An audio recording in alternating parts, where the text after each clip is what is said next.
الحمد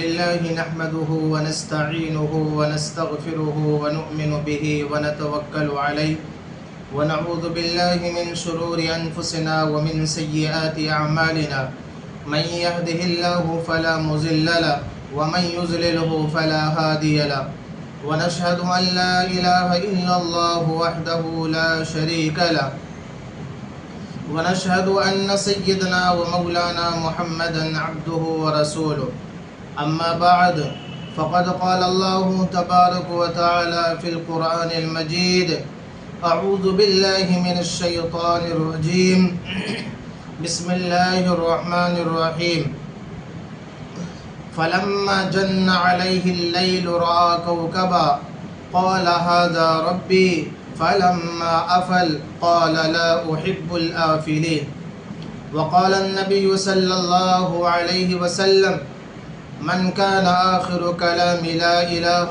إلا الله دخلت الجنة بغير حساب ولا كتاب أو كما قال عليه الصلاة والسلام۔ میرے محترم ناظرین، میرے عزیز دوستوں، بھائیوں، بزرگوں،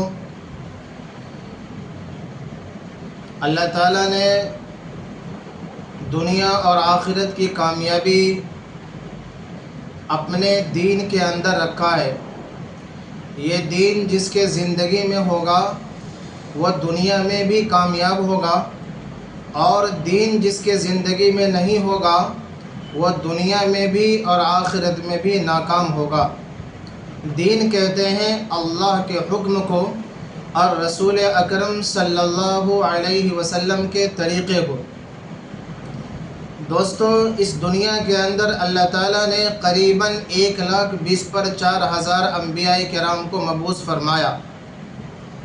تمام انبیاء کرام کا کام یہ تھا کہ اللہ کے بندوں تک پہنچ کر لوگوں کو اللہ کی طرف بلانا۔ ہر نبی نے اس میدان میں کام کیا ہے، اور اس میدان میں کام کرنے میں انبیاء کرام کو جتنی بھی تکلیف اٹھانی پڑی انہوں نے ہر تکلیف کو برداشت کیا۔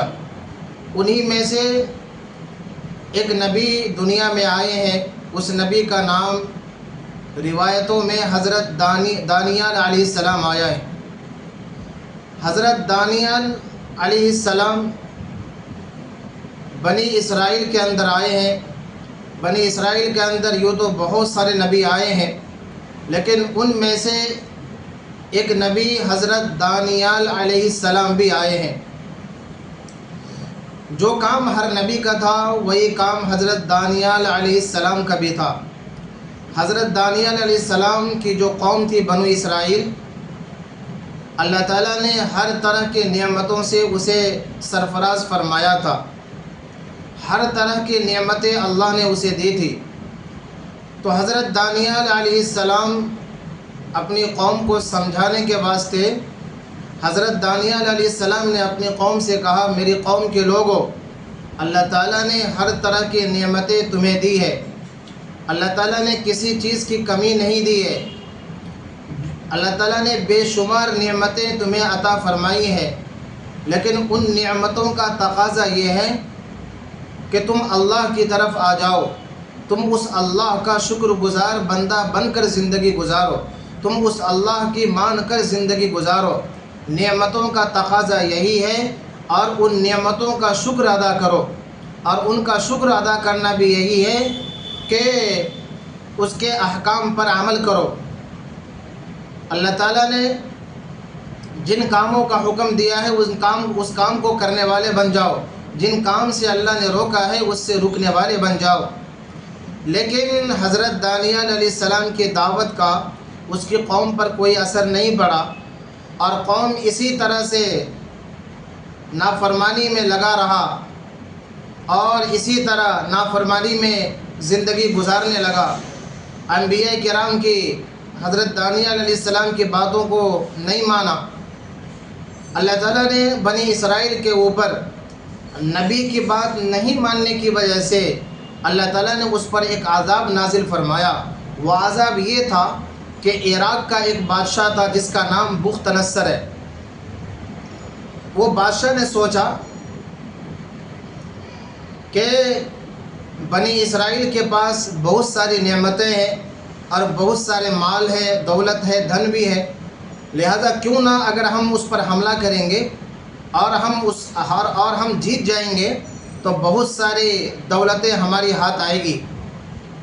بادشاہ بخت نصر نے بنی اسرائیل پر حملہ کیا اپنے پوری فوج کے ساتھ، اور حملہ کیا، دونوں کے درمیان میں لڑائیاں ہوئی، اور لڑائیاں یہاں تک پہنچ گئی کہ بخت نصر جیت گیا، بنی اسرائیل ہار گئے۔ بنی اسرائیل کے 70,000 لوگوں کو بخت نصر بادشاہ نے قتل کروایا، اور 70,000 کو قیدی بنا کر عراق کے جیل کے اندر بند کیا۔ اور ان 70,000 قیدیوں میں وقت کے پیغمبر حضرت دانیال علیہ السلام بھی تھے۔ حضرت دانیال علیہ السلام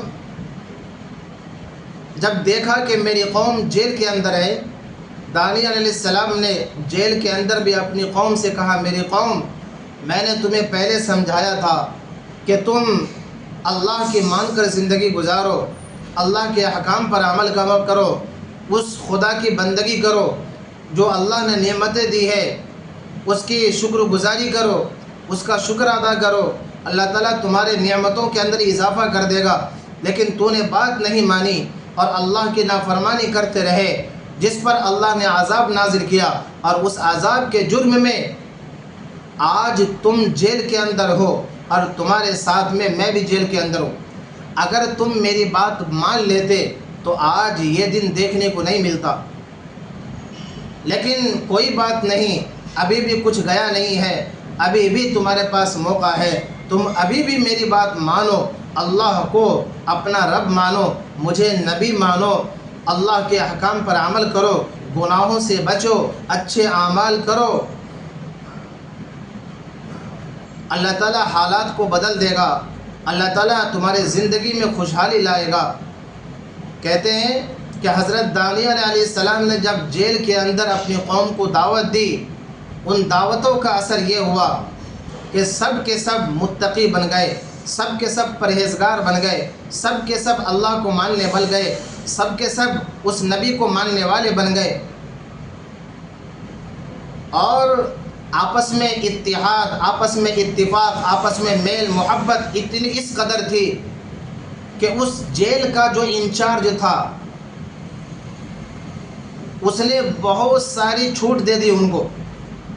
عام طور سے جیلوں کے اندر جیلر کی طرف سے کوئی مہلت نہیں ہوتی، کوئی چھوٹ نہیں ہوتی، لیکن جب دیکھا کہ ارے جیل کے اندر تو لوگ بڑے بڑے ڈاکو ہوتے ہیں، چور ہوتے ہیں، فسادی ہوتے ہیں، لیکن اس جیل کے اندر تو ایماندار لوگ ہیں، یہ لوگ آپس میں ظلم نہیں کرتے، آپس میں فساد نہیں کرتے، کتنے اتحاد کے ساتھ میں اتفاق کے ساتھ میں رہتے ہیں، اور یہ لوگ جیل کو عبادت خانہ بنا دیے۔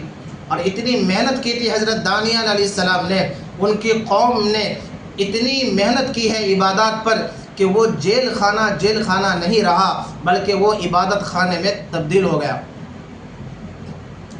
اس کو دیکھ کر جیلر نے بہت ساری چھوٹ دے دی ان کو۔ اسی اثنا میں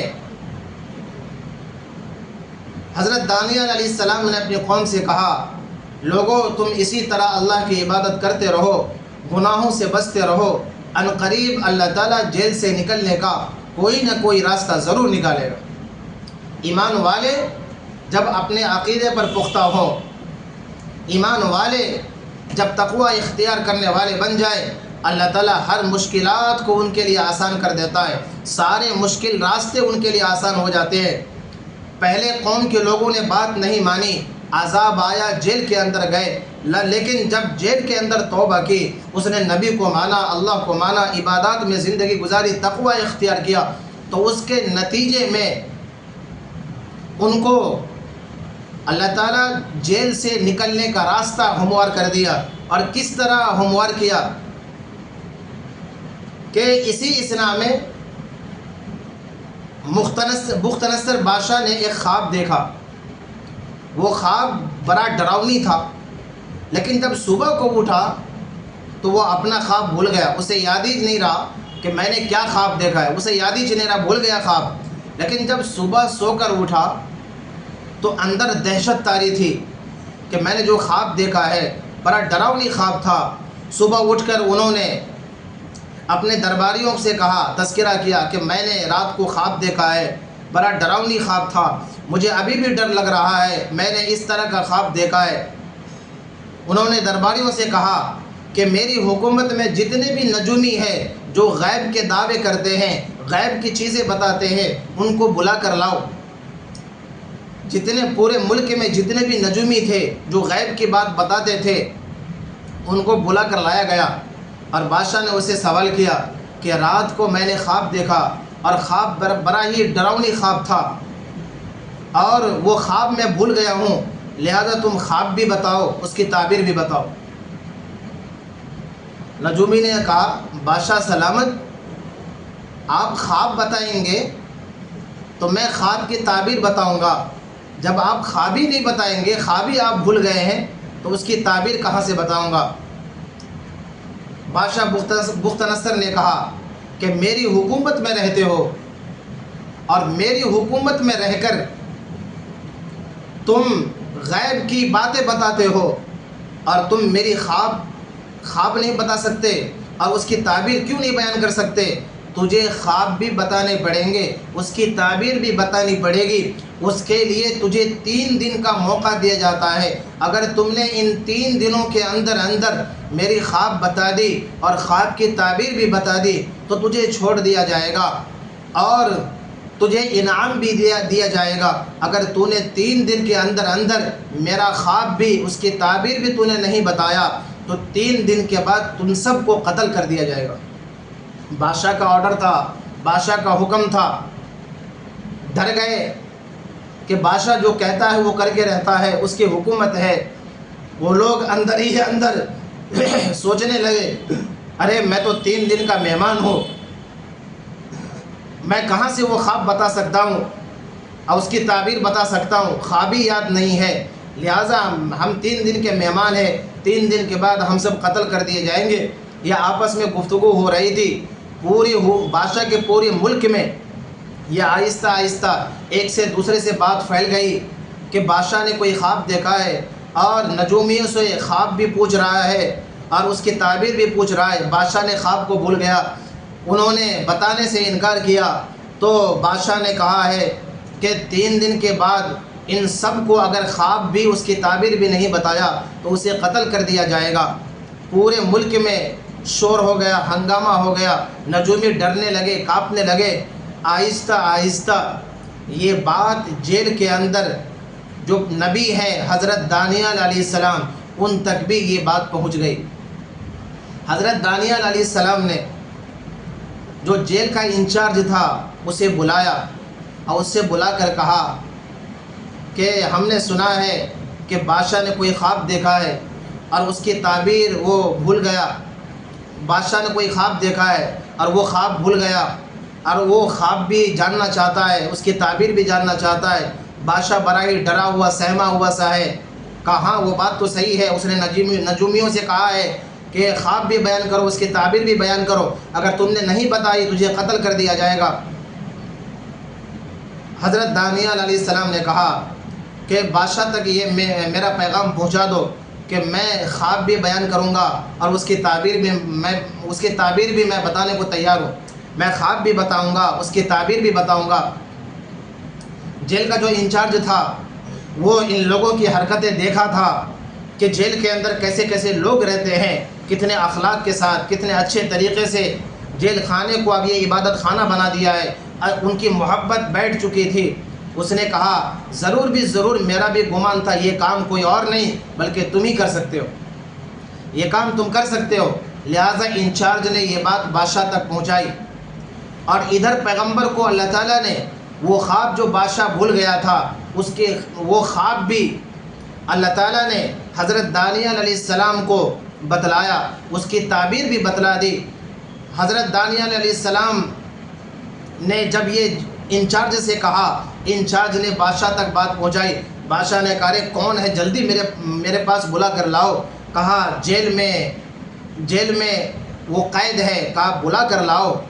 اسے بلا کر لاؤ، اور یوں ہی نہیں بلکہ شاہی لباس لے کر جاؤ اور شاہی سواری لے کر جاؤ اور ان کو بلا کر اچھی طریقے سے میرے پاس لاؤ۔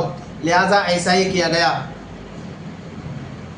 بادشاہ کی سواری گئی، بادشاہ کا لباس گیا اور حضرت دانیال علیہ السلام کو پہنایا گیا، بادشاہ کی سواری پر بٹھایا گیا اور بادشاہ کے دربار میں لایا گیا۔ جب بادشاہ کے دربار میں آئے، بادشاہ کے دربار میں آنے کے واسطے اس زمانے کا رواج تھا، سسٹم تھا کہ جو کوئی بھی بادشاہ کے پاس آئے تو پہلے اس کو اس بادشاہ کو سجدہ کرنا پڑے گا۔ حضرت دانیال علیہ السلام آئے تو انہوں نے سجدہ نہیں کیا، ڈائریکٹلی بادشاہ کے پاس چلے گئے۔ بادشاہ نے اس انچارج سے کہا کہ کوئی نہیں ہوگا، ایک کمرے میں چلو۔ اس انچارج کو بلا کر لے گیا بادشاہ اور ساتھ میں حضرت دانیال علیہ السلام، یہ تینوں ایک جگہ گئے اور جانے کے بعد سب سے پہلا سوال پوچھا حضرت دانیال علیہ السلام سے بادشاہ نے کہ پہلے یہ بتاؤ کہ تم ہی میرا خواب تجھے یاد ہے؟ کہا ہاں مجھے یاد ہے۔ کہا خواب بھی یاد ہے، اس کی تعبیر بھی بیان کرو گے؟ کہا ہاں۔ کہا ایک بات بتاؤ، جب تم میرے پاس آئے تو میرا سسٹم یہ ہے کہ جب کوئی بادشاہ کے دربار میں آئے تو اس بادشاہ کو سجدہ کرنا پڑتا ہے، تو نے سجدہ کیوں نہیں کیا؟ کہا بادشاہ سلامت، میں نے سجدہ اس لیے نہیں کیا کہ آپ کی خواب مجھے میرے اللہ نے بتائی اور اس کی تعبیر بھی بتائی۔ اگر میں آپ کو سجدہ کر لیتا تو اللہ تعالیٰ جس نے خواب بیان کی، خواب بتلائی مجھے، اللہ ناراض ہو جاتا، خواب بھی بھلا دیتا، تو آپ کو بھی پریشانی ہوتی، مجھے بھی پریشانی ہوتی۔ میری پریشانی یہ تھی کہ میں جیل سے آزاد نہیں ہوتا، اور آپ کی پریشانی یہ تھی کہ آپ ڈرے ہوئے سہمے ہوئے بے چین ہیں، یہ بے چینی آپ کو ختم نہیں ہوتی، اس لیے میں نے آپ کو سجدہ نہیں کیا۔ دیکھو انبیاء کرام کو اللہ تعالیٰ نے عجیب سی فراست عطا فرمائی ہے، کیا جواب دیا۔ بادشاہ یہ جواب سن کر حیران رہ گئے۔ بادشاہ نے کہا ٹھیک ہے، اب میرا خواب بیان کرو۔ کہا بادشاہ میں آپ کو خواب بیان کر رہا ہوں، غور سے سنو، اگر کہیں پر غلط بتاؤں گا تو آپ فوراً بیچ میں ٹوک دینا کہ تو نے غلط بتائی ہے۔ کہا ٹھیک ہے۔ حضرت دانیال علیہ السلام نے کہا بادشاہ سلامت، آپ نے خواب میں بت کو دیکھا ہے، جو بت بہت بڑا تھا اور بہت دور پھیلا ہوا بت تھا۔ کہا ہاں ہاں ایگزیکٹلی یہی خواب میں نے دیکھا تھا، یہی خواب میں نے دیکھا تھا، ہاں ہاں مجھے یاد آیا۔ کہا آپ نے جو بت دیکھا تھا خواب میں، اس کا سر سونے کا بنا ہوا تھا اور اس کا پیٹ، اس کا سینہ